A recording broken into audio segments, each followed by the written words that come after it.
Baik, assalamualaikum warahmatullahi wabarakatuh. Waalaikumsalam warahmatullahi wabarakatuh. Alhamdulillah, selamat pagi Bapak Ibu, sehat semuanya? Sehat ya. Nah, kalau misalkan saya bilang semangat pagi, saya ingin ngecek suaranya nih biar kita tahu nih udah sarapan atau belum ya. Kalau saya bilang semangat pagi, Bapak Ibu bilang pagi gitu ya. Semangat pagi. Pagi. Oke, sudah sarapan berarti ya. Nah, baik Bapak dan Ibu, perkenalkan saya Akta Dini dan pada hari ini saya akan melanjutkan kembali pembelajaran kita yang kemarin, yaitu kemarin kita membahas terkait dengan konsep komunikasi efektif. Dan sekarang kita akan masuk ke dalam sesi praktik penerapan teknik komunikasi pelayanan yang mana diharapkan Bapak Ibu bisa aktif ya hari ini ya. Siap ya? Tapi sebelum kita mulai saya mau ngasih pantun dulu nih, tapi cakepnya dulu ya. Oke? Jalan-jalan dengan sepatu rodaku. Kiri kanan ikuti irama lagu. Mari semua belajar bersama denganku. Agar pelayanan lebih bermutu. Tepuk tangan dulu dong. Baik Bapak Ibu, sebelum kita masuk ke materi, saya ingin bertanya dulu pada Bapak Ibu semua ya.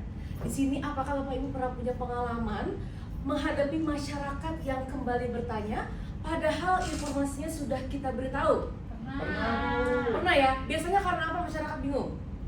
Bahasanya terlalu teknis Ibu. Oke. Lagi? Penjelasannya terlalu cepat, Bu. Betul sekali. Artinya komunikasi pelayanan itu bukan hanya soal informasinya sudah disampaikan benar atau salah, tetapi juga informasi tersebut harus dapat dipahami oleh masyarakat. Sekarang kita akan lihat beberapa kasus viral kemarin. Salah satunya ya, saya mau nanya dulu nih. Di sini Bapak Ibu mau viral atau enggak? Tidak. Enggak ya. Tapi kalau misalkan viralnya yang bagus-bagus nggak apa-apa, kan jadinya kita ikut terkenal ya.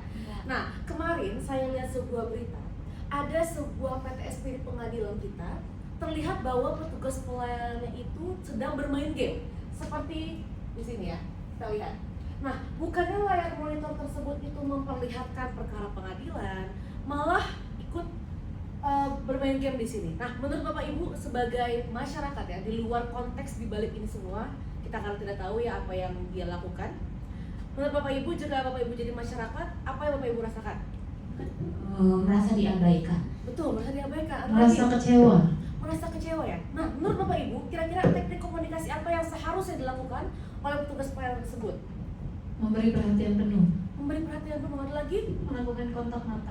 Melakukan kontak mata, betul sekali. Menyapa masyarakat, Bu. menyapa masyarakat, ada lagi yang menjawab? mendengarkan kebutuhan masyarakat. Mendengarkan kebutuhan masyarakat, betul sekali. Petugas itu seharusnya menghentikan seluruh aktivitasnya di luar pekerjaan kantor. Karena hal itu tidak profesional ya. Jadi kita sebagai petugas pengadilan harus mengarahkan perhatian kita kepada masyarakat, melakukan kontak mata dan juga menyapa masyarakat dan menanyakan kembali kepada mereka kira-kira apakah yang mereka butuhkan agar kita dapat memberikan solusi. Nah, kasus ini mengingatkan kita bahwa pelayanan itu bukan hanya sekedar hadir di loket ya, tetapi kita juga harus hadir menghargai mereka agar mereka dapat merasakan apa yang kita rasakan juga, dan itu bisa menjadi pembelajaran kita berikutnya. Dan di sini kenapa kita bisa mempelajari kasus ini? Dengan ini kita bisa mengetahui bagaimana membuat masyarakat merasa didengar, dipahami dan dibantu. Bersama saya Akta Dini, kita mulai materi penerapan teknik komunikasi pelayan. Oke, nah di sini sebelum itu saya mau tahu dulu ya, Bapak Ibu untuk pembelajaran hari ini kira-kira apa yang diharapkan dari Bapak Ibu setelah melakukan pembelajaran ini. Kira-kira boleh di-scan dulu, kita baru tahu. Boleh di-scan di sini, kira-kira dituliskan harapannya apa aja sih di sini Bapak Ibu selama pembelajaran ini? Sudah semua? Sudah. Di sini saya lihat ada yang ingin berkomunikasi lebih jelas. Oke, bagus ya. Ada lagi menghadapi masyarakat yang emosional dan juga memberikan pelayanan terbaik. Betul sekali. Nah, Bapak Ibu, terima kasih banyak atas atensinya. Di sini tujuan pembelajaran kita yaitu saya ingin peserta mampu menerapkan komunikasi pelayanan yang efektif, profesional dan juga empatik dan berorientasi pada penyelesaian masalah. Jadi bukan hanya sekedar teori. Di sini kita akan belajar bagaimana penerapan teknik komunikasi pelayanan dan juga nanti akan ada praktik ya. Siap-siap Bapak Ibu ya. Saya mohon partisipasi aktif ya Bapak Ibu ya. Siap. Dan juga jangan lupa di akhir kita akan adalah evaluasi pembelajaran. Jadi saya mau tahu nih bagaimana Bapak Ibu bisa mendengarkan dan berpartisipasi aktif dalam pembelajaran hari. Oke. Nah, sekarang kita mulai dalam materi pertama, yaitu teknik komunikasi pelayanan. Itu adalah yang pertama adalah komunikasi verbal. Di sini komunikasi verbal yaitu pesan yang disampaikan melalui kata-kata.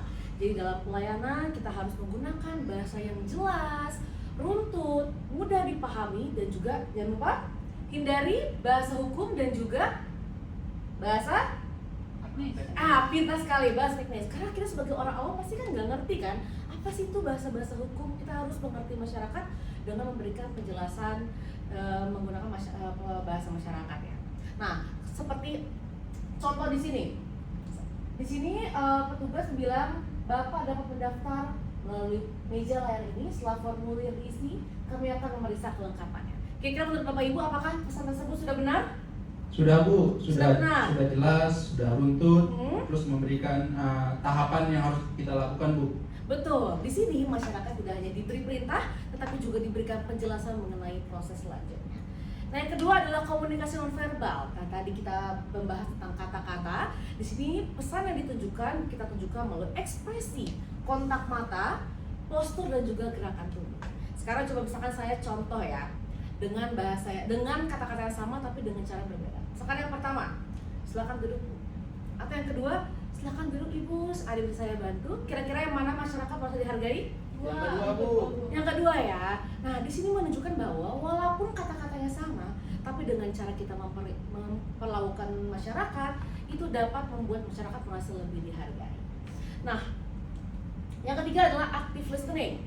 Nah, di sini masyarakat itu diberikan kesempatan untuk kita dengarkan dan juga kita tidak memotong pembicaraannya, melakukan klarifikasi dan juga menyimpulkan kembali pesan.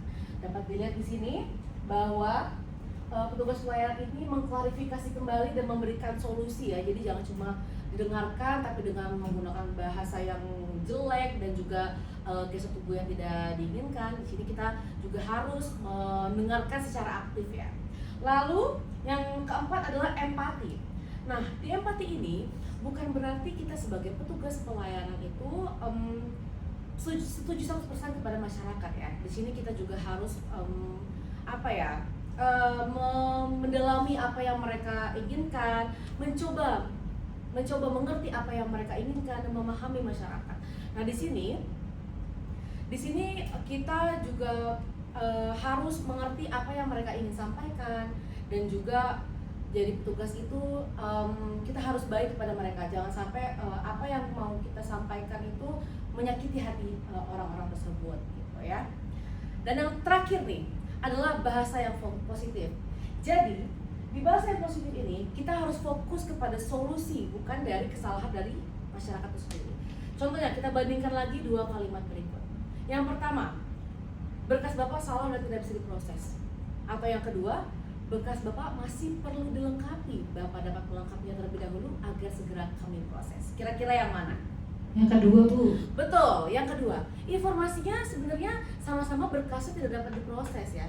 Tapi yang kedua itu kita menunjukkan bahasa yang positif, memberikan solusi dan juga memberikan jalan keluar kepada masyarakat apa yang harus mereka lakukan. Nah, oke, sejauh ini ada pertanyaan? Tidak ada ya? Oke, selanjutnya saya minta Bapak Ibu untuk praktik nih. Saya minta bagi menjadi dua kelompok ya. Dan Bapak Ibu bisa men-scan QR code di sini. Jadi nanti Bapak Ibu akan diberikan sebuah kasus ya, yang mana nantinya tolong diperbaiki dialog tersebut menjadi dialog yang bagus ya. Oke, silakan dari kelompok ini ada memilih kasus nomor berapa? Kartu nomor 5 Ibu. Kartu nomor 5. Oke. Oke, kasus nomor 5 adalah kartu nomor 3. Boleh silakan dibacakan dan kira-kira apa perbaikannya? Silakan. Oh, saya jadi pencari keadilannya Bu ya? Ya, boleh, silakan. Saya sudah menunggu lama, tetapi belum juga mendapat informasi.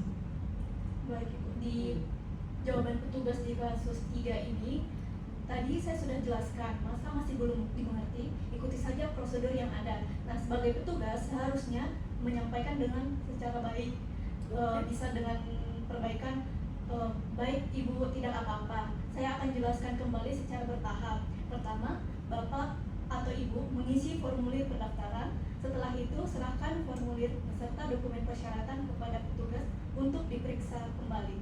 Oke, betul sekali. Coba kira-kira dari kelompok ini ada yang ingin melakukan umpan balik? Silakan. Bahasa yang digunakan sudah jelas Ibu dan tidak menyalahkan, terus aktif listening juga, terus ada empati dan kesabaran juga Ibu. Oke, ada lagi? Klarifikasi pemahaman, kemudian bahasa positif dan berorientasi pada solusi. Betul sekali. Jangan lupa ya, kontak mata dan juga intonasi juga sangat mempengaruhi dalam berbicara dengan masyarakat. Oke, terima kasih Bapak Ibu. Selanjutnya kita akan mulai kuis ya. Jadi di sini kita akan melakukan evaluasi pembelajaran. Saya ingin tahu nih seberapa Bapak dan Ibu mengetahui apa yang telah kita sampaikan hari ini. Boleh di-scan? Di-scan di sini dan kita akan melakukan game di sini, game interaktif. Anda sudah siap semuanya? Sudah? Oke, kita mulai. 1, 2, 3.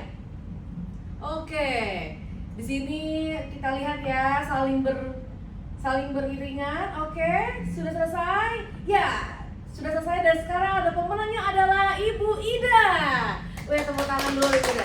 Ini tandanya Ibu Ida memperhatikan ya. Walaupun semuanya sebenarnya tidak beda jauh ya, karena kalian sudah mengerti. Tapi yang kalah kalian cuma gerak jempolnya aja. Di sini kalah dengan Ibu Ida ya. Oke, baik. Nah sebelum kita menutup, saya ingin bertanya refleksi dulu nih kepada Bapak Ibu ya. Dari 5 teknik yang kita pelajari, teknik apa yang perlu Bapak Ibu tingkatkan dalam pekerjaan sehari-hari? Saya perlu meningkatkan active listening supaya tidak terlalu cepat mengambil keputusan. Oke. Saya perlu membiasakan penggunaan bahasa positif nih Bu ketika menyampaikan kekurangan berkas. Oke, baik. Sebenarnya itu sangat penting ya untuk menjadi pembelajaran kita sehari-hari. Oke, nah sekarang kita masuk ke dalam kesimpulan, yaitu dari sini kita belajar bahwa 5 kunci komunikasi pelayanan itu ada 5, yaitu jelas dalam menyampaikan informasi, ramah dalam sikap dan ekspresi, mendengarkan secara aktif, memahami dengan empati, dan juga berfokus pada solusi. Dan 5 kunci ini dapat kita ingat dengan sederhana, yaitu jelaskan dengan baik, dengarkan dengan sungguh-sungguh, dan juga bantu dengan solusi. Di sini sebagai komitmen setelah pembelajaran, saya akan mengajak Bapak Ibu untuk melengkapi 1 kalimat berikut. Mulai hari ini dalam memberikan pelayanan, siapa mau menyampaikan? Silakan.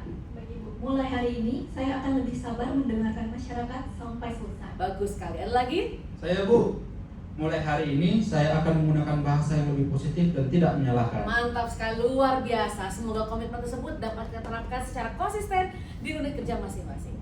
Bapak dan Ibu, pelayanan yang baik bukan hanya tentang informasi yang kita sampaikan, tetapi juga bagaimana masyarakat merasa didengar, dipahami, dan juga dibantu. Terima kasih hari ini sudah berpartisipasi aktif pada pembelajaran hari ini. Terima kasih Bapak Ibu. Jangan lupa kita bertemu besok ya untuk pembelajaran berikutnya, yaitu tentang hambatan komunikasi dalam pelayanan. Terima kasih atas perhatiannya. Wassalamualaikum warahmatullahi wabarakatuh.